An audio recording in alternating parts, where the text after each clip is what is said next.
Hey everyone, welcome to another episode of Wallet Wisdom, a podcast presented by Lake Michigan Credit Union. If you're new to this podcast or have listened for a while now, Wallet Wisdom is a podcast designed around breaking down the ins and outs of financial aspects, as well as help bring answers to some of banking's more confusing or complex questions. I'm one of your hosts, Brett, and running the board with me today, we've got producer Matt. How you doing, Matt? I'm doing awesome. It's my birthday week. It's your birthday week, man. Happy birthday. And Thank you. Man, these mics sound good today. You're doing something special over there. I can just tell. But anyway, as always, we've got a great show for you today.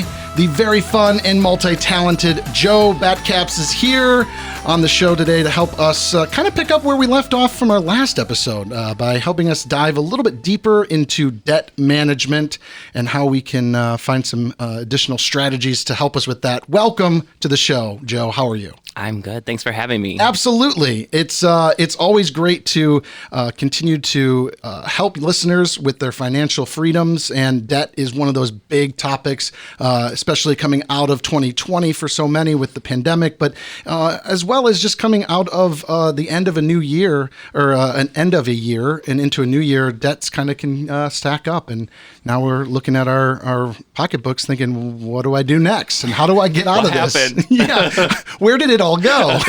But before we get started and get to learn a little bit more of these strategies, I'd love to learn a little bit more about you. So tell us a little bit more about how, your dynamic here at the credit union and how many years you've been working here and all the stuff. Sure. So I have been with the credit union for, it's going to be 8 years in July. 8 years. 8 years. Man. 8 lovely years. And I started here actually as a member service representative. So I was in the branches, Nice. helping. And then I moved into our lending center as a loan officer. So if you called in and needed a loan, credit card, things like that, I'd be the one you talk to. Nice. Then I eventually transitioned into being one of our underwriters. Wow. Then moved into quality control. Wow. And now I'm in the position that I'm in now, which is I'm our project manager for our lending team. So I do a lot of the background items kind of with, trying to find innovative new ways for us to help our members. So I love it. That is so cool. And, I think is really important, I think, in that whole process is that you were, when you first started, right at that level where you were interacting with members on a day-to-day basis. So now having had that experience and then taking that into what you're doing, you really have that understanding of what our members need and what people's needs are. So I love that. That is so exciting. And what a fun journey. I know. I think it's like you said, I feel like everybody here at LMCU has like some of that member background. So regardless of where you are now, you've always had that, interaction, which just kind of helps us stay, member focused. And listeners will probably be like serious, especially those that have been longtime listeners are like, seriously, he says this every time. And I do, I say this every time, but it is so incredibly amazing to work for an organization that when they say that they really care about our members and their finances and all of that, it's not just words. I mean, we hear it in our meetings. We hear it when we're talking about strategies internally at our corporate buildings and all this. It's not just a slogan; like it is a DNA. They ain't lying. They ain't lying. That's exactly right. That's exactly right. Well, that's awesome. And 8 years, man. Congratulations. That's so cool. Thanks. And hopefully many, many more for you here. Yes. But hey, we just kind of recap for those that are maybe just listening for the first time and you picked this podcast episode to listen to. This is technically a part 2. We didn't really call it that originally, but it's evolved into it, which is exciting. Our last podcast episode, we had Aldina on, who really helped break down some of the debt strategies from maybe a little bit of a more practical or easy ways very quickly to maybe save in some of your debt ways regarding coupons and some strategies to maybe lessen your monthly bills and those ways, just to create maybe a little bit of space. But why we wanted to make this kind of a part 2, and with you in particularly, Joe, is to kind of get into some of the more advanced strategies, if you will, or just some deeper dive into that. So there are some names of strategies that I didn't even know existed. And so, one of them that I've heard a lot about is this snowball kind of debt management strategy. Help me know what is this? I know it's snowing in Michigan. It's a very good time to talk about it. Yeah, it's very timely, and maybe they should have called it a snowman because I want to go build one. But what is snowball strategies, and how does that relate to debt? So the snowball strategy is a kind of a way to help you pay off your debts faster. So typically what it involves is making a list of all of your different debts that you have, and then going through and sorting them by your lowest balance to your highest balance. And pretty much what you do is you just go through and you make your minimum payments on everything you have. So like, your auto loan, your house, things like that. You can't really choose what payments. I mean, I wish you could. But Wouldn't that be nice? So you just make your minimum payments on everything, and then whatever money you have left over, whatever you can spare, is going to go toward that lowest balance debt item first. Nice. So basically, you work your way through your lowest to your highest debts, which I think I really like that way, and I do that myself just because I think it's easier to stick with something when you are actually seeing results. Yeah. If you have a 500 balance credit card and then your 3,000 balance credit card, it's easier to pay off that 500 and then you feel accomplished because you're like, I can do it. Yeah. Well, and I think too, as many listeners and even myself can agree, when you're trying to, especially if you're not as practiced with either saving or paying debts as easily like that, or anything in life like going to the gym, me in particular. Are you calling me out? No, I'm me in particular, but that habit forming needs positive reinforcement. And so to start seeing your debts kind of going away, hitting the lower ones allows for a faster reward of, I got one paid off. Yeah, exactly. And it gives you that little extra encouragement. Whereas like you said, if you're looking at a $10,000 credit card and you making those payments a little, you're chipping away, which is great, but it takes a lot longer to feel like you're making progress. So that's really cool. Now, with that, for listeners at home maybe wondering, so obviously it's based off of the overall total balance owed on those debts. Now, for me, I'd wonder, is there anything to consider in relation to interest rate to those cards as well? So like if it's like a higher interest rate on, say, I've got 4 cards, but the one has 20% versus the other that's only like 4 or 5%. Is there some kind of a perspective within that to also consider with snowball effect, or? So the snowball is pretty much only with the balance. In regards to interest rates, that's kind of more of the avalanche method. Okay. But the snowball is really just focusing on the balances and kind of getting the smaller ones paid off first. Which at the very base of that is kind of just making a list of all your debts, which I think is really, it's important, I feel like, to do it just a couple times a year. I know I just bought my house this past year, which in the pandemic was terrible because the market was crazy and it's just, was a whole deal. But just sometimes you feel like, I can't afford this, or you kind of feel just trapped because you don't have that much money left over at the end of the month or that sort of thing. So if you just make a list of all your debts and look at the payments and look at how much you're bringing in every month, it does kind of help you feel better too, just to see, I do have control of this. Like I can, make choices and things like that. I will say I can relate, because I think for some listeners at home, they might be like, but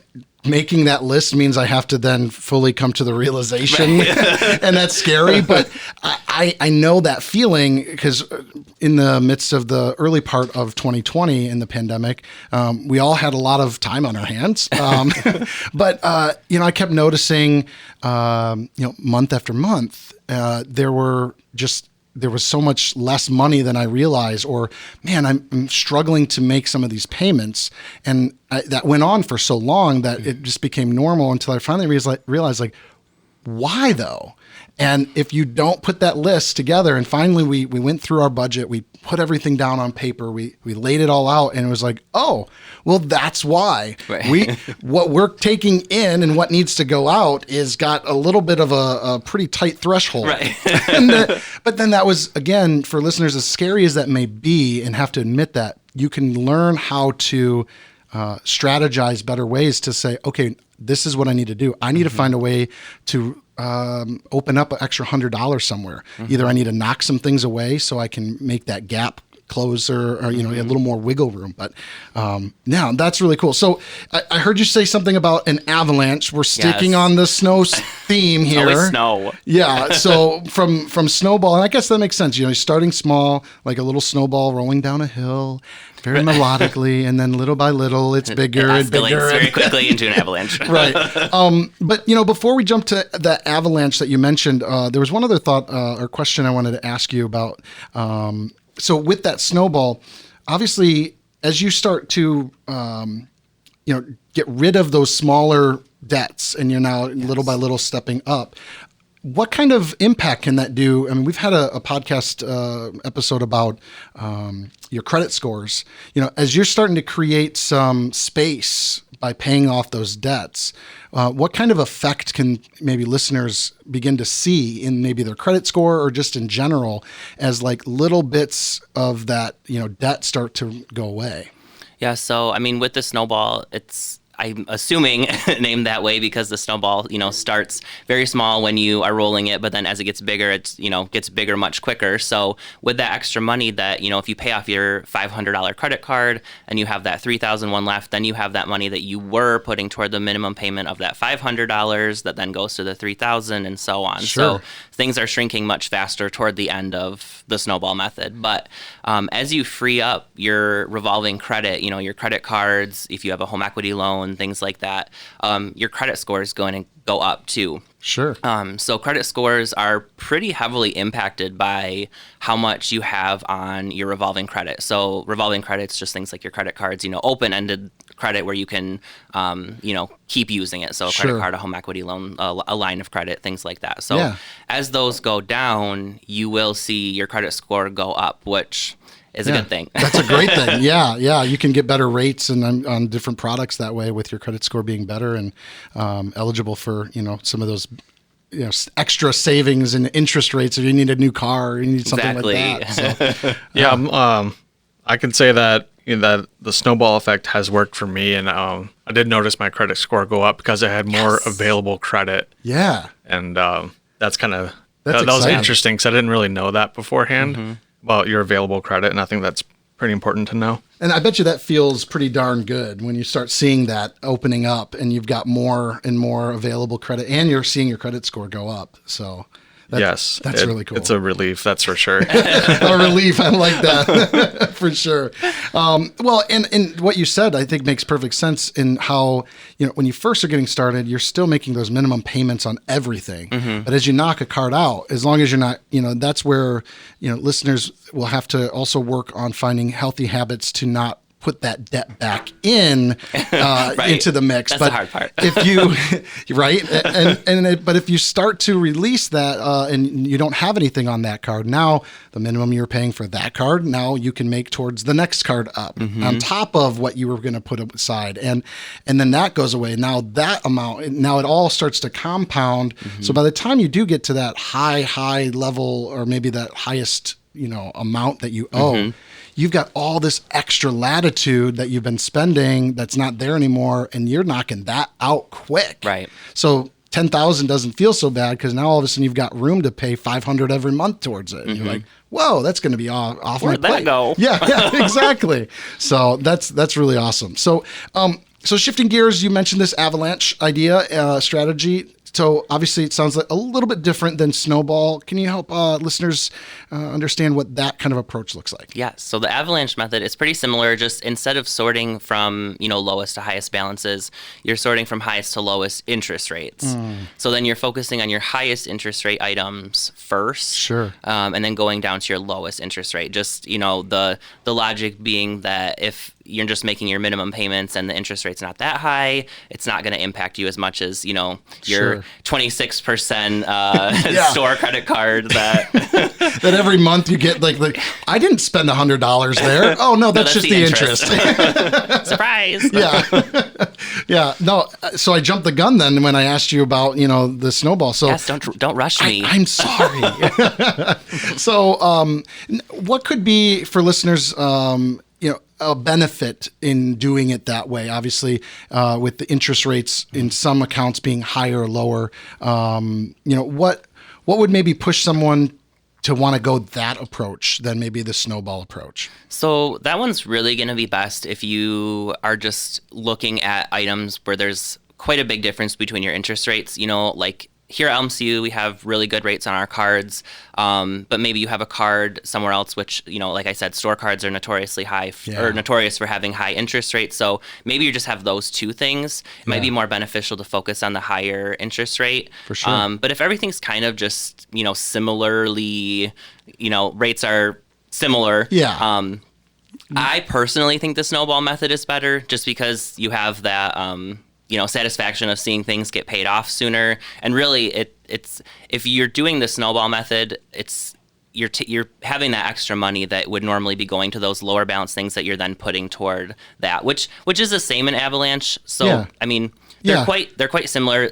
You're not going to save I can't say avalanche. You're going to save a lot more than if you did snowball. It's going to equal out to be pretty similar. So it's really just whatever one works for you. For sure. Well, and I think if I almost look at it, it seems like the snowball strategy it's almost a great beginner's guide to starting to reduce your debt, because it does feel good when you can say, hey, that $500 debt that I had on that card, that's done and it's gone. It's not in the mix with the others. And so it does give that extra boost of satisfaction. Like, I did it. And now I can feel like if I could do it for that, I can do the next, one up and the next one up. And so I think that's probably for why I would agree too, that snowball sounds to me like an approach I would take for my own self. It just feels accomplishing, So now, what are maybe some great steps for listeners as they're kind of debating these options? Or, there might be some people out there too, because I know I needed this, back in 2020 when I was saying I was looking at putting the list down. What are some places or areas and ways for listeners to kind of get help and support? They may not know how to put together a budget or to really break that down, or maybe they just need somebody to help coach them along the way. Are there some resources that you might be able to suggest for listeners to kind of take part in? I mean, I would say we're always here to help, at LMCU. So you can go into a branch, you can call us. We can help you go through, your quote unquote debts to see kind of, what is all in there. Something we always say is I'm going to do like a little, what do they call it? When you advertise. Yeah, like a little, like a plug. A plug. Yeah. Our Prime Platinum Visa it's amazing. Like all these other cards, you go and, if you search for cards online, you can see, I think it's like, Nerd Wallet or whatever has like a list of all the best cards and things like that. But the rates are always so high, regardless. Even if your scores are good, amazing, the rates are like, they're a lot higher. They're high, yeah, for sure. So, I mean, what I would suggest is if you are thinking about doing something like this, you could do, the snowball method or the avalanche method. I mean, you could also just look at doing a debt consolidation. So that way you don't even have to snowball. You can just have one ball to worry about. Right. So, I mean, we don't have any balance transfer fees on our card. So really, you could just bring everything into one space and just have it that one item to worry about and just make payments toward that and not have to worry about, making minimum payments on everything else. Yeah. You can just worry about this, your one little ball to work focus with. On. Yeah. Exactly. Yeah. Well, and, again, what's nice for listeners, all of these, the information, like our Prime Platinum card that Joe just mentioned, if you go to lmcu.org, you can find from there all kinds of information about what current rates we're running for different cards. This is a really great time as like interest rates in general are low for across the board. And, to your point, LMCU being a credit union, one of the benefits is we are so passionate about the members. You're not a number, we want to give back. And in typical, statistics and what people have written about credit unions, we're able to kind of do that. We're able to give some better rates in different ways just because of the way that our company is set up. So, I love that. Stop into a branch and talk to, anyone at the branch, or you can always call or set up an appointment online as well. And also for listeners, if you're near a branch in our listening area or whatever, know that you don't have to be a member of LMCU to stop into one of our branches and ask for help. Every single person in our branch is there to help regardless. In fact, there's a really great story of a really close friend of mine, and she was banking at a different credit union, and she posted online. She said, I need help. I don't know enough about finances, and I finally am ready to make that step to be a homeowner. But I know that I'm not ready because I need to increase my credit score and lower my debts. Yeah. And I texted her and I said, hey, you know what? We just actually had a podcast about this. We had one of our branch managers in. He's super passionate about just helping anybody. And she texted me. She's like, I went in and I talked to him, and she's like, he just sat down. He never gave me a hard sell to become a member. Right. He was so nice, wrote everything out for me. But then she's like, I couldn't help it. I never experienced that anywhere else before. She's like, I immediately switched my accounts. But again, know that we're not going to try and sell you on becoming a member. We just care about people. Yeah. And like you said, you can go in and not worry about, you don't have to be going in for a specific product or anything. You can just go in and say, I need help. I want to get a house. What do I need to do? Or I want to get a credit card to start building credit. What do I do? You don't have to be necessarily applying for either of those, anything. Right. You can just go in and have a conversation. Exactly. And we want to help people get to their goals, their financial goals, and if that's buying a house, if that's to get out of debt and find different solutions, we want to partner with them. So, well, Joe, I really appreciate your knowledge and your information. What's so great about these strategies is they're very straightforward. It doesn't seem overly complicated, but, to your point, for listeners, you've got to be willing to write out everything you owe, start making those lists. It will be rewarding, even though it seems scary, it will be rewarding to see the transparency, because you can start to finally see a lay of the land and create that strategy that's needed to get to there. So I just, again, I appreciate all your knowledge and information, and we'll have you on the show, I'm sure, again, to talk about a bunch of other stuff that you know about. So we are so grateful for that. So thanks for having me. Well, listeners, that's going to wrap it up for this part of the show. But as you know, we have one great part of the show left here, which is the trivia. Okay. All right, Joe.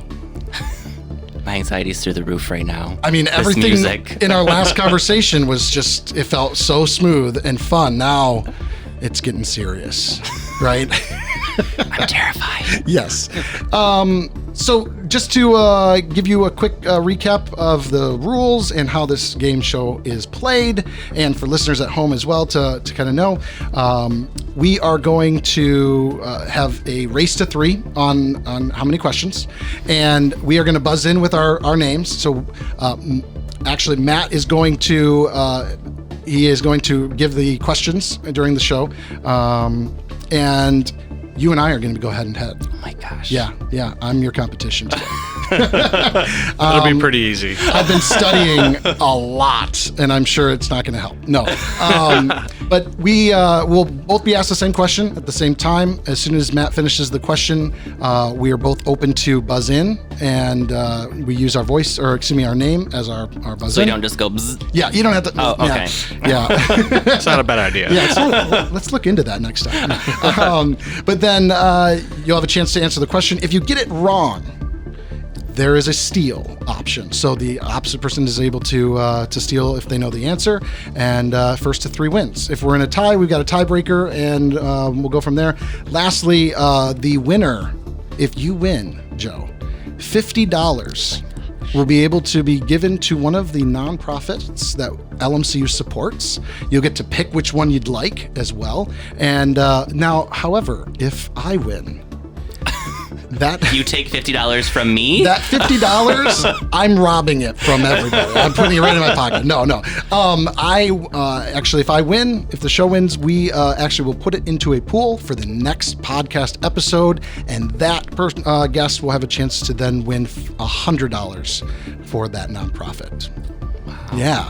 In fact, Aldina in the last episode won $400. No, $200. Excuse me, $200. Oh my gosh! To go to a nonprofit, but this is quite the competition. it is. It is, and no pressure. But that $200 means the show's won 4 times in a row. So we'll see how that goes for you today. But anyway, let's get this show on the road. What do you say, Matt? I'm ready to do this. All right. Let's hear that first question. All right, everybody. First question. How many phases of the moon are there? First one to buzz in. Joe. Is it 8? That's correct. Oh, wow. Yeah. That's a good one. I'm glad you got that. Listeners at home are like, come on, Brett. You didn't know? I honestly had no idea. I was going to say. I was like counting in my head like what the names are. Well, I'm glad you got it. That was awesome. All right. The question number 2. It's a little easier. Who is the richest person in the world? Brett. Warren Buffett. Wrong. I knew he once was. Ugh. Do I get to steal now? Yeah. Is it Jeff Bezos? He was in 2020. Oh, no! This is a trick question. It's Elon Musk. Really? Mr. Elon. Really? Wow. All right. I'll go That shifted a lot, yeah. This might be a little easier. All right. What is the body's largest organ? Joe. Your skin. That is correct. He's got Joe 2. is on, like... I played 20 games of Trivial Pursuit before I came here. Oh so my gosh. I should be the one intimidated. Man. Oh my goodness. You got like the science down pat. Oh, Yeah, these are a lot of science questions. that's all right. That's Last question, maybe. What is Maybe. Maybe. I like that. Maybe. Still giving you the I'm not going to chance. give you any meatballs. What is the longest running Broadway show? Brett. I said my name, but I'm still thinking. Longest running Broadway show. Phantom of the Opera. That is correct. Wow. I'm glad. Wow. Okay. I'm a theater guy, so I mean, it did take a minute, so Yeah, I don't really know how valid is that that like a answer half is. point? My theater friends will So be I think happy with me. it's Joe 2, Brett 1. That's right. Oh, wow. All right. When Michael Jordan played for the Chicago Bulls, how many NBA championships did he win? I'm out. Oh. Go sports. Can you repeat the question one more time? When Michael Jordan played for the Chicago Bulls, how many NBA championships did he win? I'm going to say 6. That's correct. That was totally in my brain if I just had to pick a number, too.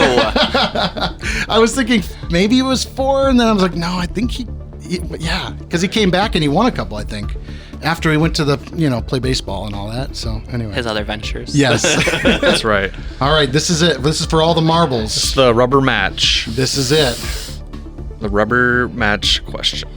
Which planet is the hottest in the solar system? Brett. Mercury. Wrong. Joe, if you know this, you win. Venus. Correct. Yes! That was a tough one, wasn't it? Man. Well, Joe. Well won. Thank you. Well deserved. So proud. How is Mercury not the hottest planet? It's literally right next to the sun. I don't know. It's science. Venus has all those hot gases. Well, today I am full of just hot gases, I guess. 'Cause I lost. You've won. We will get together and talk through which nonprofit that you will be picking for us to donate to. But congratulations. Thank you. I feel like that was a well-battled trivia. My heart is racing, so I need to go take a break. I know. Get some fresh air out there. Oh, man. Well, again, it's been a blast having you on the show, and thank you so much. And we will... recap everything here for listeners. Be sure to like us on Facebook, Instagram, where all the funds are happening. We're on Twitter, LinkedIn, we're all the places. So check us out on our website. We've got lmcu.org to learn more about all the fun things going on. We've got a great resource center now for all those that are looking for continued financial support, actually well titled Wallet Wisdom. So if you're looking for Wallet Wisdom and financial support, you can jump on our website, check that out. So be sure to subscribe, and we'll see you on another episode of Wallet Wisdom.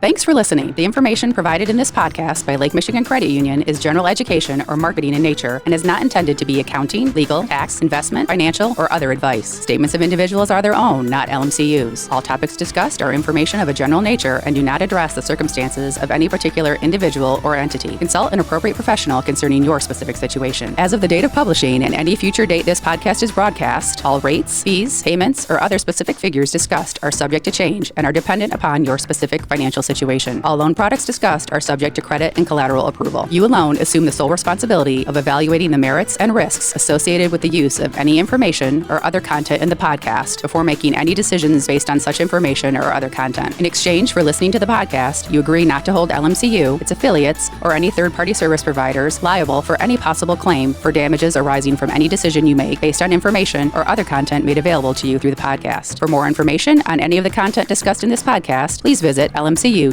Copyright Lake Michigan Credit Union, federally insured by NCUA. Equal housing lender. LMCU, NMLS ID number 442967.